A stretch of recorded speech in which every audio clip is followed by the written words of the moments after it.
nekem zborovodskem kontekstu. Še danes se najdejo ljudje, ki ti pritaknejo to funkcijo, da si zborovodkinja. Pa vendar, kako si se izvila iz tega, oziroma kako si počasi, zdi se mi, da si vendarle malo kdo še v zvezi s Karmino Sloveniji, ko govori o zboru. Kdorkoli je videl, katerega vsaj en projekt, verjetno je videl, da je zbor v tvojem delu in tvojih projektih dobiva eno popolnoma novo, ali pa tudi lahko rečemo prastaro funkcijo grškega, indijskega zbora. Morda povemo, kaj o tem. No, sej ta termin zborovodja ni žaljivka, malo si se res spominja na stroje vodja, ampak ne nazadnje se, če vodiš zbor, pač to tudi si, ne. Torej, kakorkoli, vse ta prvi začetki so najbolj s tem tukaj predvsej znani, vemo, da se je začelo z velikim naborom mednarodnih tekmovanj, kar se mi zdi kot ena taka običajna vizitka, en začetek, kjer v bistvu v tistem času, ko sem začenjala, je bil to pravzaprav tudi edini način, kako priti v tujino, kako spoznati sodobno literaturo tujih avtorjev, kako si jo tudi pridobiti in na nek način pridobivati te primerjave. Takrat ni bilo CD-jev, ni bilo interneta, ne, in mislim, da je bilo to zelo pomembno pri tem formiranju tudi nekega moje glasbene estetike in tudi oblikovanje hoten, v katero smer bi želela, ker v obdobju, ko sem začenjala v tem okolju, je seveda nekje v Skandinaviji že živela in cvetela ena popolnoma drugačna vokalna zborovska kultura, kajti ti veliki dirigenti, kot recimo Erik Erikson, so znali v tistem času pritegniti k sodelovanju najpomembnejše skladatelji tistega časa oziroma našega časa in to je vsekakor potem tudi potrovalo temu, da so nastali izjemno tehtne in zanimive kompozicije. In seveda v našem okolju je bilo tega veliko manj, čeprav seveda ne moremo brez velikih imen, kot so Lojze Lebič, Krek in drugi skladatelji, pa vendar, ne. Kasneje sem pa nekako začela vedno bolj na svoje projekte seveda oblikovati tematsko z različnimi, ne vem, rdečo nitjo, ki je bila recimo takšna, da je bil to projekt del, ki so jih ustvarile redovnice, ne vem, v obdobju baroka na tem hemisferi in v Južni Ameriki, pa recimo glasba, ki je nastajala v nekih drugih kontekstih in zmeraj bolj se je to nekako poenotilo v en glasben, kot vokalna opera, karkoli nekaj, kar ima eno rdečo nit. Seveda, ker od glasu, govor in vse, kar delamo, dihamo, vse je v bistvu gib. Torej, od petja do giba ni daleč. V vseh kulturah petje spremlja tudi gib in od giba seveda ni daleč do umestitve v odrski prostor. In to je bila ta naravna pot. Da se pa vrnem nazaj k tem, ali je to novo, ali je to staro, mislim seveda, da od nekdaj v zgodovini je bilo tako, da je glas bil pospremljen z gibanjem, z igranjem na različne inštrumente in z določenimi dramskimi elementi. Kasneje se je šele to nekje v srednjem veku nekako ločila beseda in glasba in se potem vse skozi iskanja florentinske kamerate in oper vedno znova iskala ta vez med besedo in med glasbo, kar se potem seveda nekje tu v 20. stoletju z tem zvočno poezijo in z temi eksperimentalnimi deli, kjer spet beseda dobi neko glasbeno noto, se ponovno najde. Ampak če še pa iščem naprej vlogo zbora kot kolektiva, je pa seveda popolnoma prva stvar, na katero naletiš, vloga zbora v grški tragediji, ki je bil takšen, da je pravzaprav in govoril, in pel, in se gibal.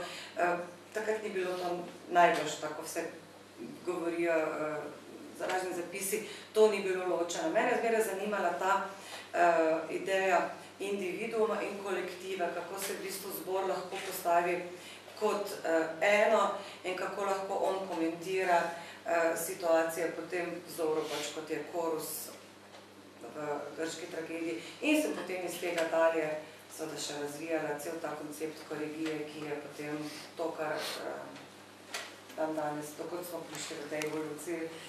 In po drugi strani pa so pa tudi zanimivi vsi ti projekti tvoji, ki so na nek način neke, bi rekla, muzikološke raziskave. Ne? Recimo muzika in audita, mislim, da ta glasba redovnic Nemčije, ki je raziskana, mislim, da so tu dejansko neka polja, ki jih je treba na novo raziskati, poiskati partiture, verjetno se zelo povezati, verjetno ta tvoj networking po svetu zelo dinamičen in mora biti. Ne? In verjetno tudi, ko, ne vem, izvajate glasbo inuitov, pa ne vem, aboriginov, pa ne vem, najbrž vse te avtentične navezave so verjetno tudi pomembne in nujne, ne, pri tem delu. Torej, mene je etnična glasba, torej ta pojem uporabljam namerno, ker ne morem reči ne ljudska, ne folklora, gre torej za glasbo, ki uporablja različne etnične elemente. To ne pomeni, da so to samo citati določenih napevov, ki jih potem nek skladatelj bodi si harmonizira ali naredi izvirno kompozicijo. Ta etičnost je lahko v marsičem tudi v temi, tudi v kontekstu, tudi v zasedbi, v uporabi ne vem, različnih vokalnih tehnik. Skratka, etnična glasba me je od nekdaj zanimala in sem se tudi res veliko časa ukvarjala s tem. Veliko prednost sem imela, da sem en čas v tej komisiji Svetovne federacije za etnično glasbo smo imeli veliko teh konferenc in kongresov, kjer sem res imela možnost dobro nabrati teh različnih stikov in virov. Kar se pa tiče takšne literature, kot je bila recimo muzika in audita, za razliko od mogoče drugih dirigentov ali pa ustvarjalcev, tudi režiserjev, ki imajo glasbeno delo in poiščajo izvajalca, ne vem, imam tak lik in poiščem pevko, ki bo ustrezala tej vlogi ali pa, ne vem, inštrumentalista. Pri meni je popolnoma obratno, jaz imam inštrument, lik ali kakorkoli in jaz iščem glasbo, ki jo bo lahko ta korpus čim bolj pristno in čim bolj doživeto posvojil in je potem tudi tako izvedel. Zato je toliko več del takih, ki sem jih jaz iskala, kot recimo te redovnice ali pa, ne vem, razne napevi, ki so jih prepevale ženske v različnih kulturah.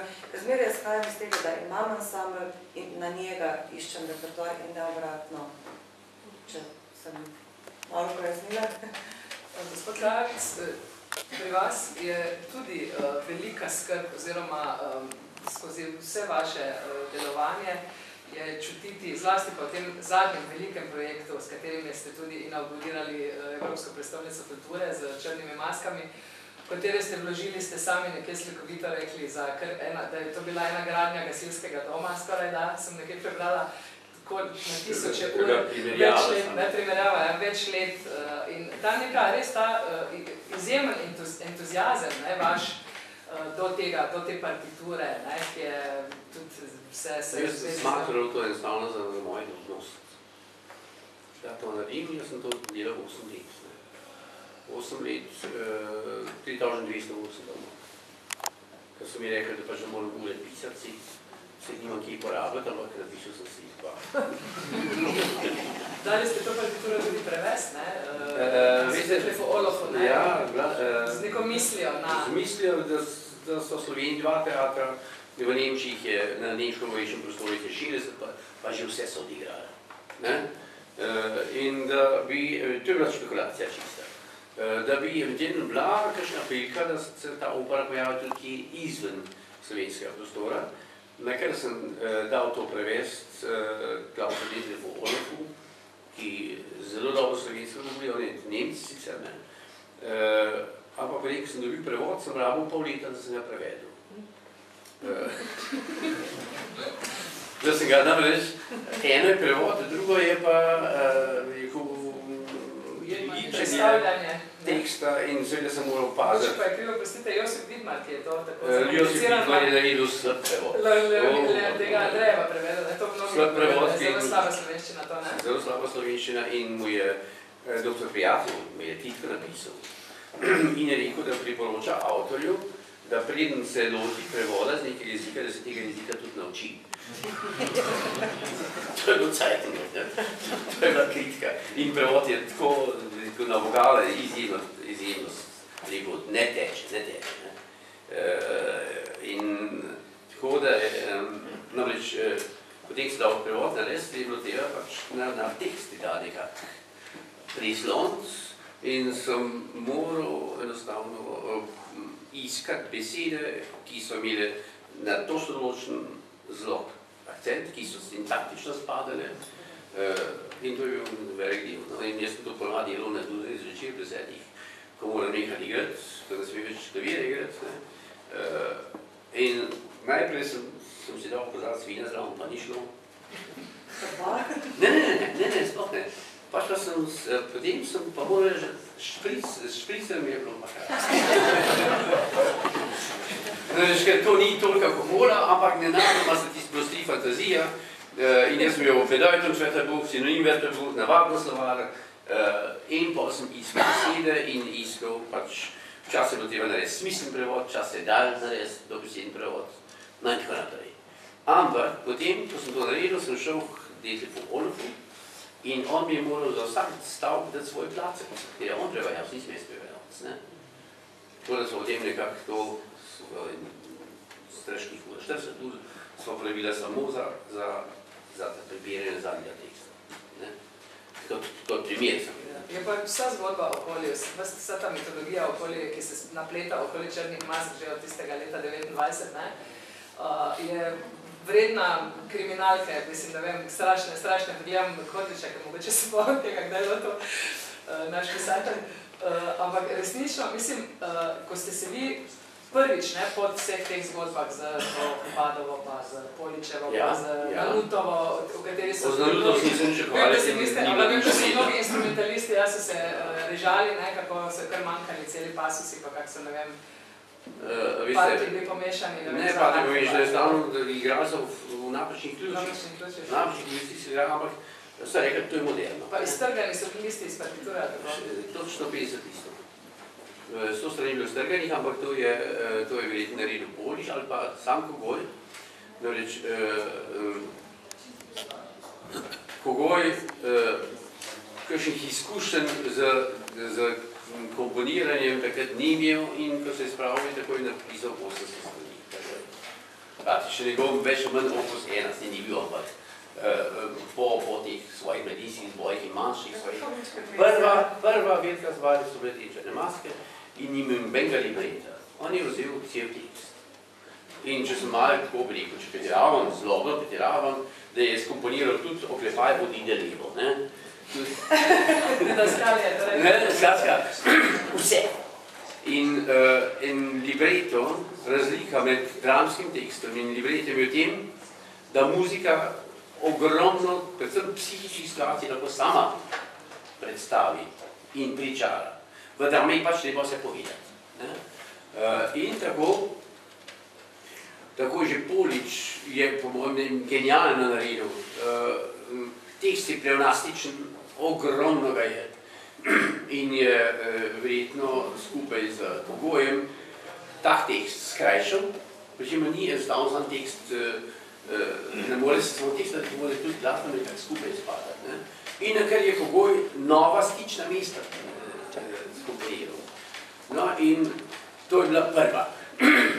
Druga, ko je Leskovšek in Hobatko se naredila spet skok, je spet v dobri veri in najboljšem, preko nekakšnem upanju, da delu koristi to. No in jaz sem se začel s to opravo leta 83 dogovarjati, se mi zdi. In sem najprej z Josipom Vidomarjem govoril, če dovoli aktualizacijo teksta. In je seveda dovoljno. In potem so leta 16 začel k njegovemu sinu od Kogoja. In sem mu pač rekel, kaj se predstavlja, da bi jaz dal vse, na principu matrice, vse doslejšnje izvedbe in mojo varianto. In tam, kjer se pač te mesta, ki so bile strgane, nekako sklapajo, legajo, takrat bi jih jaz tudi dal, vendar sem se obvezal in to posebej izdal. Nekar je na nud se naredil to izvedbo, pa sem videl, nima tega smisla. Ampak po tej na nudovi izvedbi sem videl, jaz me res to začel zanimati, pa je res to zmeden, kot se sliša takrat. In sem šel iz predpostavke pač, da je bil možakar nor. Ne? In sem prišel do spoznanja, da ni bil nor, da moram jaz mene spremeniti. Da moram jaz drugače začeti na ga gledati na Kogoja. In Kogoj je dejansko do konca. On je bil seveda hipersenzibilen, vse možno. In samo na zadnji strani, čist na zadnji strani, se vidite ena duševna stiska, kot da časa zmanjkuje. Ker je predstavljeno par instrumentov pozabil napisati. Ne? To je vse drugače, pa to tako komplicirano zdaj, da je en človek, ki ni popolno pri sebi enostavno ne more napisati. In moj del je bila revizija, samo sem šel pregrizniti vsak akord, to besedno, da vidim, kje so medene napake, jih ni dosti, zelo male napake. Včasih je napaka zato, ker je pač noten, če to je tako trnek in tako skupaj, da si zgrešil za 2 mm, pa je lahko že kaj drugega. Včasih se je on v tem zanosu kompozicijskem enostavno ni uporabljal, recimo, da part klanetov, ki po naravi mora biti transponiran za sekundo navzgor. Druga je pisal kar, kot mi rečemo, v C, brez transpozicije, in isti part klaneta po obrtni stran je pisan v transpoziciji. Skratka, to je ta ustvarjalni zanos, ki ga je sploh ne smatral kot napako, ampak je bilo treba popraviti. In tako da potem sem vzel vseh tistih 100 strani, ki so manjkale, ki se nahajajo v Nuku zdaj, in je Borut Laparnik krasno dal restaurirati partituro in sem mi dal spet noter. Medtem se je zgodil sledeče, da je naš znani skladatelj Marko Mihevc prepričal dedinjo, češ, da ne mi prepove delo na tem, prvič, da je vse v redu, je rekel, drugič, da ne mi prepove delati, ker bom jaz to priredil in izdal pod svojim imenom. In dejansko mi je prepovedala bolj gospa. Ampak, mislim, v prostem čas, ali stojiš na glavo, ali se pa s takim stvari ukvarjaš. Jaz sem se s tem ukvarjal, mislim, poleg svojega rednega dela in koncertov, ki sem v tem času 180 koncertov različnih. Vmes, jaz sem sabo nosil po mačka mlade, vsakič en takle kos in sem ga počasno delal. Nihče me ni za to pooblastil in zato sem imel čas. Nisem imel pod nobenim časovnim pritiskom. To je bilo najvažnejše. No to na kratko samo kako cela stvar se počas gradila. In potem se je pojavil Janko Kastelic, ki je bil tukaj umetniški vodja, mi da slučajno na Dunaju stanujeva skupaj, eden na drugi. In so se enkrat srečali, je prav, da bi pa on pa to dal na spored. Jaz nisem imel nobenega namena delati z namenom, da bi to enkrat dirigiral. Želje je bila, seveda, vendar ni bilo nobenih šans. Nakar